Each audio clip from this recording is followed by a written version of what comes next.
my name is Ahmed Eldeep. I'm an engineer by training. I grew up in Egypt and studied engineering in the early 2000s in Cairo University. I then worked as a software engineer, building software products for the past 20 years or so.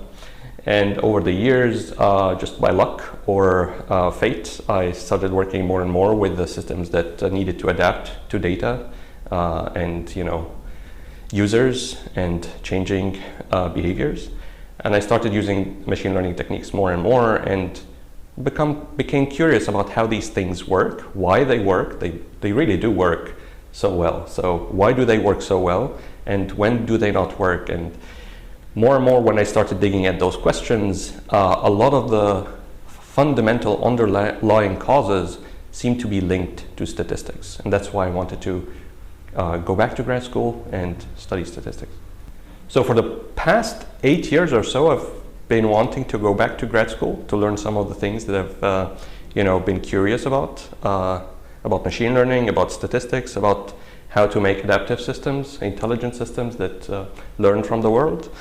And as much as I try to study these things on my own, self-learning on the job tends to focus more on the practical aspects and how to get things working, and much less time to spend on understanding the fundamentals. So the past few years I've been just looking at how can I learn this more, and I found this program at Berkeley and applied, and I got in. I was lucky, I guess. What I like about the program, the master's program at Berkeley, at the Department of Statistics, is that it allows you a lot of freedom to pick and choose. After doing the core coursework, you can choose from a wide variety of coursework that can take you to different directions that you want to take your career in.